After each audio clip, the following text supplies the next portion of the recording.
Bom, e ainda sobre a sua carreira e biografia, né? Já que você deu essa carteirada de veterano, conta pra gente como que era a podosfera em 2006. 2006 é um ano que eu tenho poucas lembranças, por coincidência é um ano em que eu bebia muito nessa época aí, Olha só. né? Eu não tinha Como... idade pra beber em 2006, né? Então eu vou dizer que não bebia. Certo. Ah, Como que você 2000 resumiria essa história da podosfera de lá pra cá, assim? Cara, eu vou te falar, assim, era muito mais fragmentado, eu acho, até porque tava, né? Tinha menos podcast, então muitas vezes tinha muita gente fazendo podcast e cada um no seu canto, você não sabia. Tanto que em 2006 eu sei que o Jovem Nerd fazia podcast, mas na época eu não sabia. Tipo assim, depois que eu comecei um podcast, é que eu soube, tipo, tem essa outra galera aqui que faz, e acho que tinha mais, né? Claro que tinha mais pessoas fazendo. Mas, por exemplo, né, o formatinho mais clássico, que era o que a gente fazia no audiogame também, que era tipo, então aqui as notícias de games da semana a gente vai comentar. Era muito engraçado que a gente postava pra divulgar, sei lá, tipo, no fórum Wall Jogos, essas coisas. E a pessoa falava assim, tipo, mas eu já li a notícia, por que que eu vou ouvir?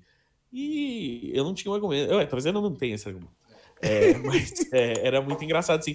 Que era o grande trabalho, na verdade, era convencer as pessoas, primeiro, do que tipo, elas entenderem o que é um podcast, e em segundo lugar, Sim. serem convencidas de que elas deveriam ouvir. E, na verdade, elas não deveriam ouvir, mas elas tinham a escolha de poder ouvir. E aí, a maioria delas dizia que não queria. E agora o que aconteceu é que tem mais gente dizendo, ok, eu ouço essa merda que você fez aí.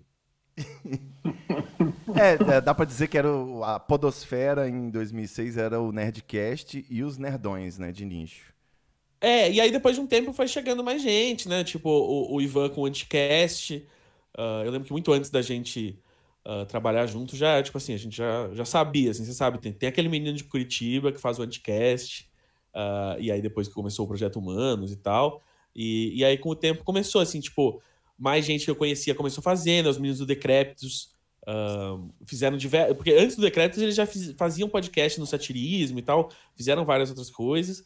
E aí, aí eu lembro de quando eles começaram o Decrépitos e começou a deslanchar. Em 2000 e, tipo, lá pro 2012, 13, a gente fazia os podcasts com o Nix no Overcast, né? Que foi onde começou Verdades Absurdas, tá aí até hoje. E Uhum. teve o podcast... O João tinha um podcast que era esqueci o nome agora, mas eu participei. Mas, enfim, era essa coisa, assim, mas era muito, tipo, o lado B da internet, assim, eu sinto. Era muito uma coisa.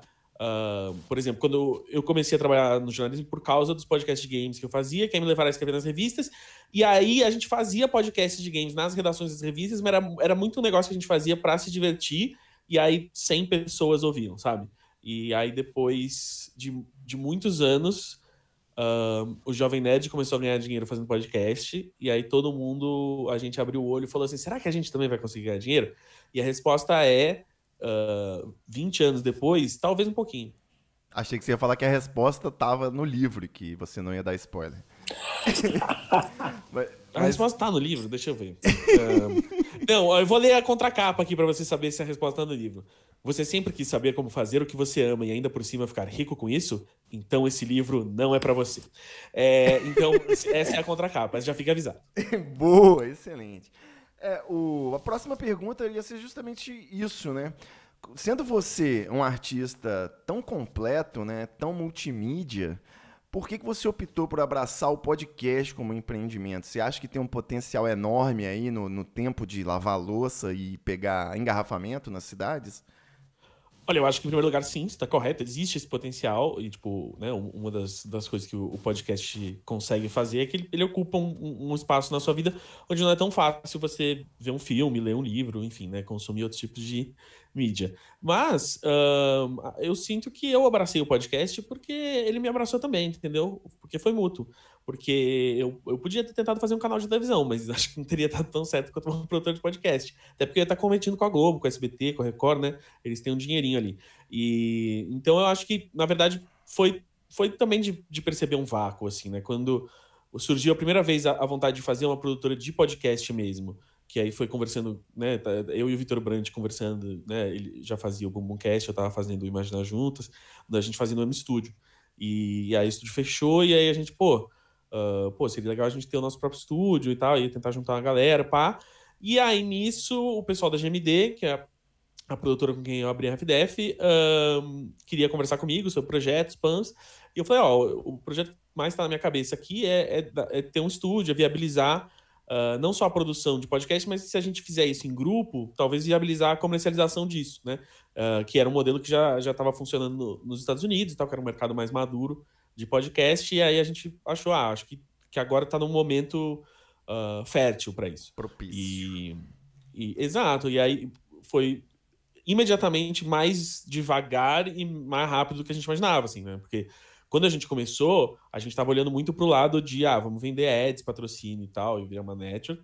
E a gente fez isso e agregou muitos podcasts legais, tipo o Anticast, o Revolu Show, o Projeto Humanos, e tudo isso, mas o que rolou também foi a entrada do Spotify no ramo de podcast no Brasil. A gente foi a primeira produtora a fazer um Spotify Original, né? A gente fez e faz ótimos programas com eles. E o Prepare Seu Coração, o K-Papo, enfim. Então esse foi todo um lado que, tipo, rolou essa produção de originals para plataformas que a gente não iniciou a produtora imaginando que ia ser algo, né? E acabou que rolou e foi, e agora a gente tá aí, né?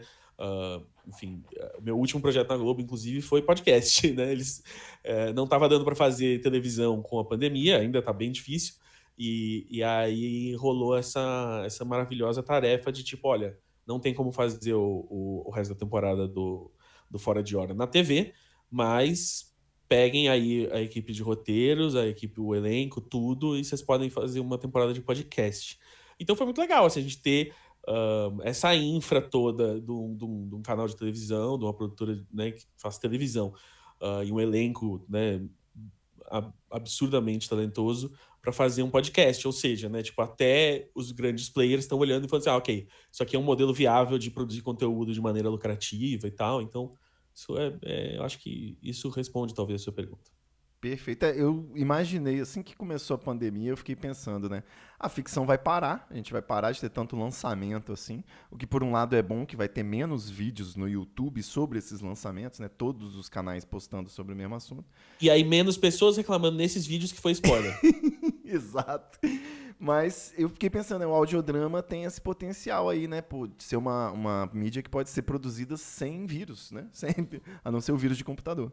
Mas a pergunta original e provavelmente inédita que eu queria fazer mesmo é por que HalfDef, né? Porque tem um... Qual que, na verdade, você explica o nome, mas qual que é o grande valor aí da sua empresa que você aposta nessa empreitada? Pode ser um detalhe bobo que você é apegado. Bom, o nome veio.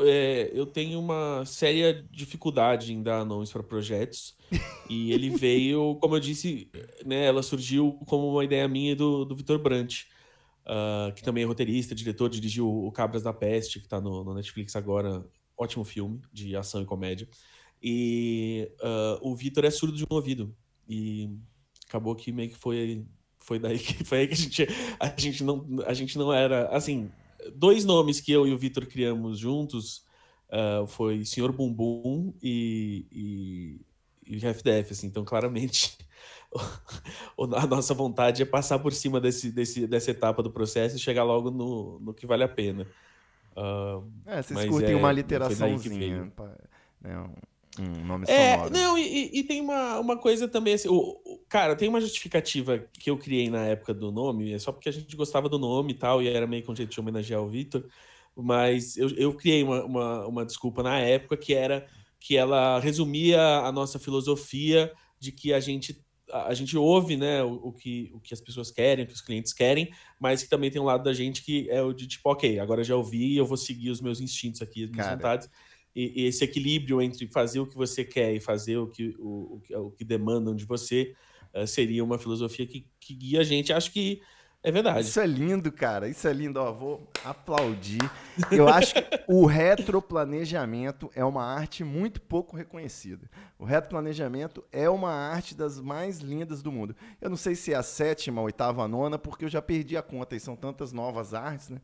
Mas o retroplanejamento é maravilhoso. Parabéns, parabéns aí. Muito obrigado. Você mencionou aí o Spotify e o Globoplay. Só um parênteses, nessa briga aí entre uma estratégia de